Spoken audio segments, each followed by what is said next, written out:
I mean, geez, in my opinion, it's a really generous deal. Like, it's a much softer deal than what Brooks took to come back and play on the PGA Tour.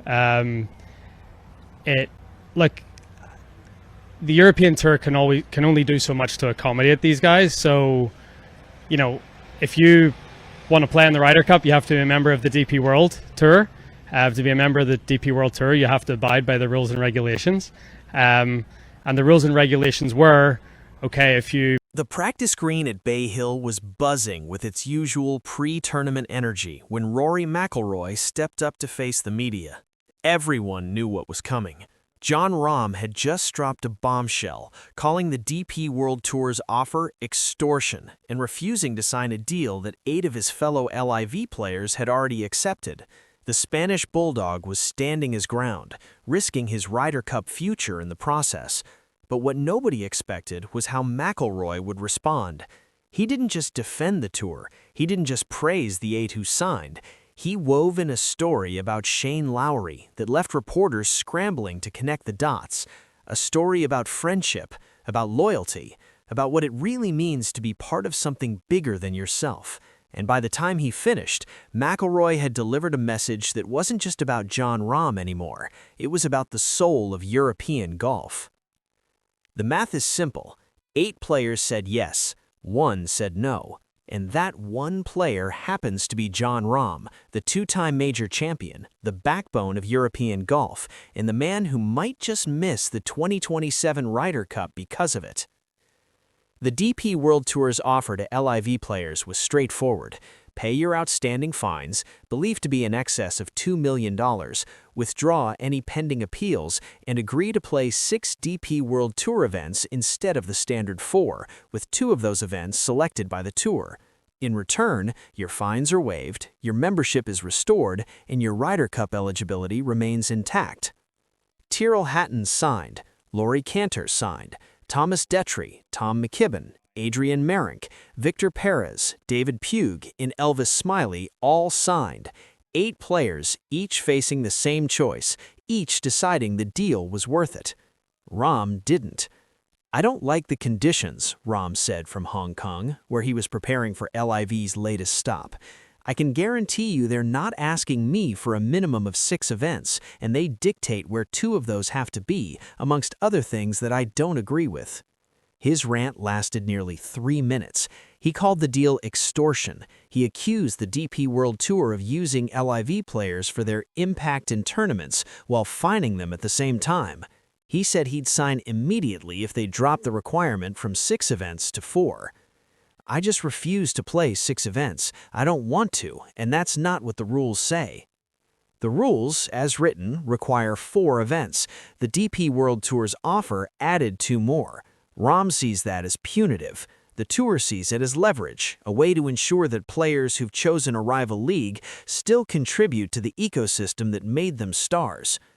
A hearing date for Rahm's appeals still hasn't been set. Until it is, the standoff continues, and the man caught in the middle is the one player Europe can least afford to lose. The practice round at Bay Hill was over. Rory McIlroy walked toward the media center with the kind of relaxed confidence that comes from being a 5-time major champion and the de facto spokesman for European golf. The questions were coming, and he knew it.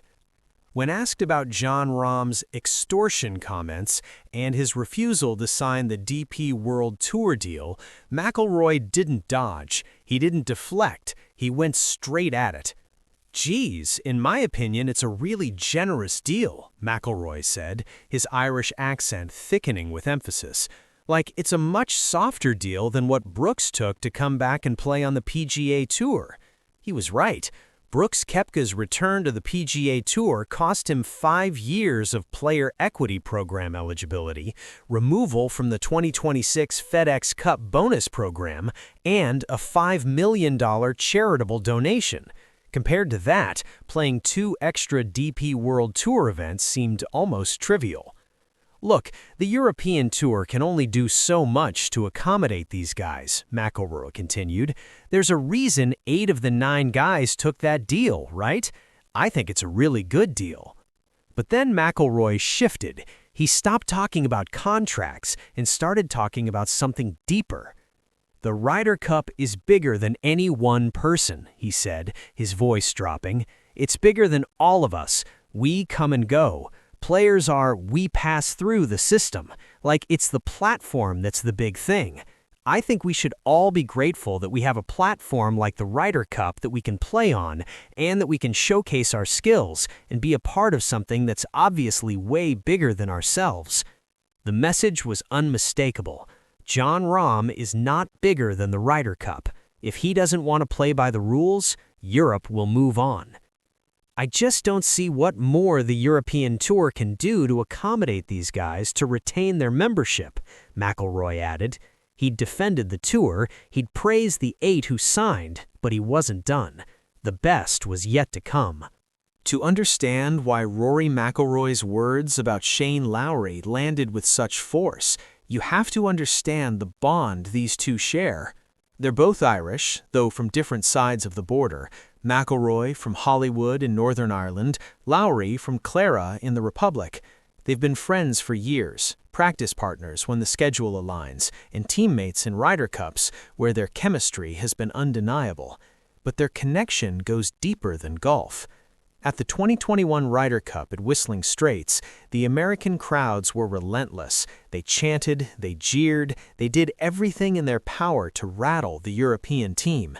McIlroy, as the team's biggest star, absorbed much of the abuse, but Lowry was right there with him, absorbing his share, refusing to back down. "They didn't know each other extremely well before Rome," McIlroy recalled. "But since then they have become incredibly close, almost like big brother, little brother. That big brother, little brother dynamic has become the foundation of their relationship."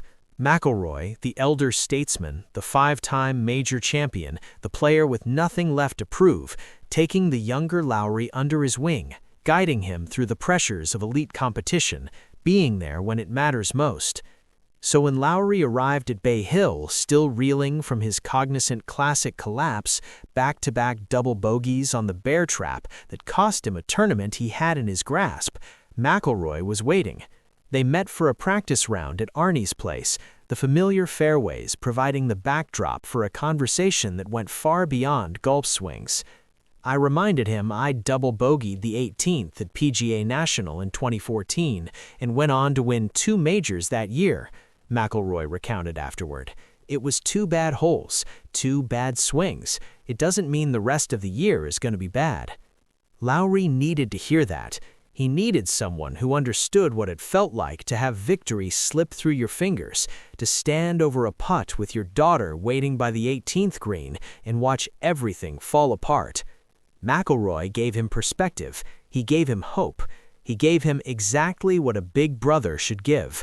But the conversation wasn't just about Lowry. It was about something bigger, something that connects to Jon Rahm's situation in ways that aren't immediately obvious. Lowry is the kind of player who shows up. He plays the Irish Open when he doesn't have to. He supports the DP World Tour events that made him. He understands that the platform is bigger than the individual. When McIlroy talks about the Ryder Cup being bigger than any one person, he's talking about players like Lowry, players who've sacrificed, who've taken abuse, who've shown up year after year because they believe in something larger than themselves. And when he looks at Jon Rahm's refusal to play 2 extra events, he can't help but compare. "Which isn't a heavy lift," McIlroy said of the 2 extra events. "I mean, to retain your membership is 4 events on the DP World Tour outside of the major championships, and that to me doesn't seem, yes, maybe the European Tour gets to have a say in where those 2 events are, but I'm sure Jon doesn't want to go to South Africa next week, but he's going there." Rahm is indeed headed to South Africa for LIV's next stop. The commitment to his new league isn't the issue. The issue is control. Who gets to dictate where and when he plays? McIlroy isn't buying the argument. He signed a contract for LIV, and he plays 14 events and the whole thing. Like, I get all that, but the DP World Tour is well within its rights to protect itself as a members organization and as a business, and if you asked any DP World Tour member about the deal that they have cut with the LIV guys, I think they would all say that it was pretty generous.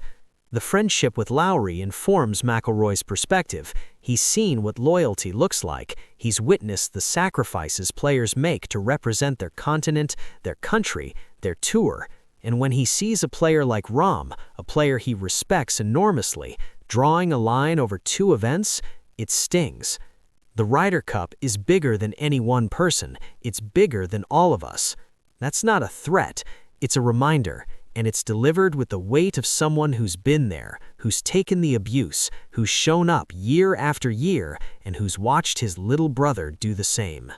Shane Lowry doesn't have to play the Irish Open. He's a major champion, a Ryder Cup hero, a player who's earned the right to pick and choose his schedule. But every year, there he is, teeing it up at the tournament that made him, grinding through whatever weather the Irish summer throws at him, signing autographs for kids who see him as a hero. That's what Rory McIlroy was thinking about when he looked at Jon Rahm's refusal to play 2 extra DP World Tour events. "You have guys who are grinding it out week in, week out on that tour," McIlroy said. "They're playing in South Africa, they're playing in Singapore, they're playing in all these different places trying to make a living. And to have guys that have left, in a way, I think the DP World Tour is well within its rights to protect itself." Lowry is the embodiment of that grind. He's played everywhere, from the sun-baked fairways of Australia to the wind-swept links of Scotland, from the high-altitude courses of South Africa to the rain-soaked tracks of his homeland. He's done it because he loves it, because he believes in it, because the DP World Tour is where he came from and where he belongs. And now, a player who chose a different path is refusing to meet the tour halfway. Luke Donald was just confirmed as European Ryder Cup captain for 2027 at Adare Manor in Ireland. The continuity is something McIlroy celebrates. It's obviously a huge advantage for the European team to have that continuity and that consistency. But that advantage disappears if Rahm isn't on the team. McIlroy made it crystal clear. The door is open, but it won't stay open forever. If you want to play on the Ryder Cup, you have to be a member of the DP World Tour, McIlroy stated flatly. You have to abide by the rules and regulations. Those rules now require 2 extra events, 2 weekends, 2 flights, 2 opportunities to show that the Ryder Cup still matters. Lowry has shown it year after year. Rahm is being asked to show it now. The contrast isn't lost on McIlroy. He's seen Lowry grind through the Cognizant Classic collapse, watched him fight back tears talking about his daughter, and been there to pick him up and remind him that 2 bad holes don't define a career. He's seen the kind of loyalty that builds teams, that wins Ryder Cups, that makes European golf the force it's been for 3 decades. And now, when he looks at Rahm's situation, he can't help but wonder, does the Spanish Bulldog understand what he's risking? "Which isn't a heavy lift," McIlroy repeated. "I mean, to retain your membership is 4 events on the DP World Tour outside of the major championships, and that to me doesn't seem... Yes, maybe the European Tour gets to have a say in where those 2 events are, but I'm sure Jon doesn't want to go to South Africa next week, but he's going there for live. He's not willing to go there for the tour that made him. That's the disconnect. That's the frustration. And that's why McIlroy's words about Lowry matter. They're a reminder of what loyalty looks like, a reminder that some players give without counting the cost. Rahm is counting, and McIlroy is watching. The Arnold Palmer Invitational will be played. Rory McIlroy will chase another win at Bay Hill, adding to his 2018 victory in his 6 top 10 finishes. Shane Lowry will try to put the Cognizant nightmare behind him and focus on the massive Florida stretch ahead. Jon Rahm will tee it up in South Africa for LIV, collecting another paycheck and staying true to his principles. But the Rahm situation won't disappear. The DP World Tour has made its offer. 8 players have accepted. The 9th is standing firm, calling the terms extortion and refusing to budge. McIlroy has made his position clear. The tour has done enough, and Rahm needs to decide whether playing in the Ryder Cup matters enough to compromise. For Rahm, the calculation is personal. He's never been one to back down from a fight. His entire career has been defined by stubborn excellence, by refusing to accept anyone else's definition of what's possible. But this fight isn't about winning a golf tournament. It's about participating in the greatest team event the sport has to offer. If you want to play on the Ryder Cup, you have to be a member of the DP World Tour, McIlroy stated flatly. You have to abide by the rules and regulations. Those rules now require 2 extra events, 2 weekends, 2 flights, 2 opportunities to show that the Ryder Cup still matters. Luke Donald will watch from afar, hoping the situation resolves itself. As the newly confirmed European captain for 2027 at Adare Manor in Ireland, continuity is everything. Having the same leadership for back-to-back Ryder Cups is a massive advantage, but only if the players show up. Rahm's teammates will hope he finds a way back. Tyrrell Hatton, who signed the deal without hesitation, will be there. Laurie Cantor will be there. 8 players who decided the price of admission was worth it will be grinding through DP World Tour events, earning their spots, proving their commitment. And Rahm? He'll be watching. Or maybe he'll be there, having swallowed his pride and accepted the terms. Or maybe he'll be somewhere else entirely, his Ryder Cup future a distant memory. McIlroy isn't hoping for any particular outcome. He's just stating facts. The Ryder Cup is bigger than any one person. It's bigger than all of us. That's not a threat. It's not a warning. It's just the truth. Players come and go. The platform endures. And the players who understand that, players like Shane Lowry, like Tyrrell Hatton, like the 8 who signed, are the ones who'll be standing on that first tee at Adare Manor. Rahm has to decide if he wants to be one of them. The offer is on the table. The door is open, but doors don't stay open forever. And the longer Rahm waits, the more the conversation shifts from will he play to will they miss him. McIlroy has already answered that question in his own mind. At the end of the day, it's about the team, and no one player is bigger than the team. The team will go on. The question is whether Jon Rahm will be part of it. For more coverage of the biggest stories in golf, subscribe and hit the notification bell.